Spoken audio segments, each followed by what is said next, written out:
ஆண்டவராகிய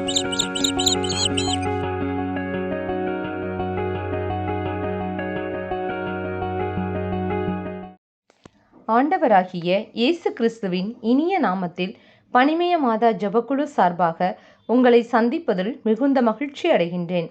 நாம் இன்று தியானிக்க எடுத்திருக்கும் திருவசனம் ரூத்து அதிகாரம் 2 இறைவசனம் 12. நீ செய்துள்ள அனைத்திற்கும் ஆண்டவர் உனக்கு தகுந்த பலன் அளிப்பார். இஸ்ரேலின் கடவுளான ஆண்டவருடைய இறக்கைகளின் அரவணைப்பை நீ தேடி வந்திருக்கிறாய். அவர் உனக்கு முழு நிறைவான பலனை அருள்வார் என்றார். நாம் தியானிப்போமா?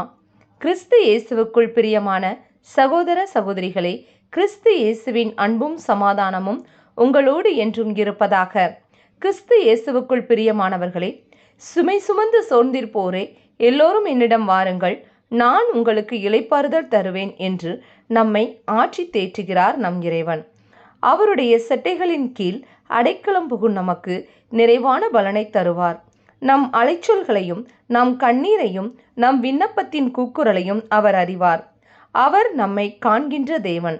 எல்லாவற்றையும் அவர் பார்த்து கொள்வார். ஆனால் நாம் நம்பிக்கையோடு அவரையே நோக்கி பார்க்க வேண்டும். ஏனெனில் அவரை நோக்கி பார்த்தோர் வெட்கப்பட்டு போவதில்லை. மாறாக அவரை நோக்கி பார்த்தோர் பிரகாசமடைந்தனர். ஆம் பிரியமானவர்களே, வேதத்தில் ரூத்து நூலை நாம் தியானித்தோம் என்றால், பாவ சேற்றான மோவாவை விட்டு தம் சொந்த ஊரான பெத்லகமே நகோமியும் ரூத்தும் வந்தடைந்த போது மாராவின் வாழ்க்கை மதுரமாய் மாற ஆரம்பித்தது. தனது வாழ்க்கையில் இழப்பு, துயரம், கண்ணீர் ஆகியவற்றை அனுபவித்து வந்தவர்கள் கடவுள் வகுத்த திட்டத்தின்படி தம்மை வாழ ஒப்பு கொடுத்ததன் விளைவாக இழந்த வாழ்க்கையையும் சந்தோஷத்தையும் ஆண்டவருடைய அரவணைப்பையும் பெற்றுக்கொண்டனர். நகோமி ரூத்து இவர்களோடு தன்னுடைய சன்னதி முடிவு பெற்று விடுமோ என்ற ஏக்கத்தையும் மாற்றி போவாசின் மூலமாக ஆண்டவர் அவர்களுடைய சந்ததியை கட்டி எழுப்பினார். இயேசு கிறிஸ்துவின் மூதாதையர் பட்டியலில் ரூத்தின் பெயரும் இடம்பெறச் செய்தார். ஆம் பிரியமானவர்களே, நம் ஜெபங்கள், கண்ணீர் எல்லாவற்றிற்கும் நமக்கு குறித்த காலத்தில் பதில் தந்து இருண்டு போன நம் வாழ்வை வெளிச்சமாக்குவார்.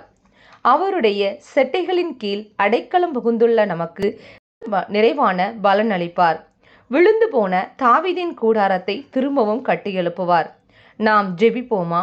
கிருபையும் இரக்கமும் நிறைந்த நல்ல தகப்பனே, இந்த அற்புதமான நாளுக்காகவும் நீர் அளித்த வாக்குறுதிக்காகவும் உமக்கு நன்றி செலுத்துகிறோம்.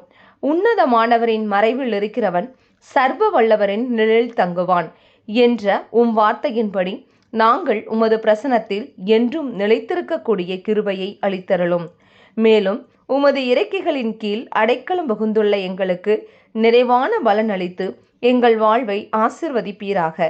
இந்த எளிய ஜெபத்தை இயேசு கிறிஸ்துவின் இனிய நாமத்தில் ஒப்புக்கொடுத்து ஜெபிக்கிறோம் எங்கள் நல்ல பிதாவே, ஆமென். இந்த நாள் மகிமையின் நாளாக அமையட்டும். Praise the Lord.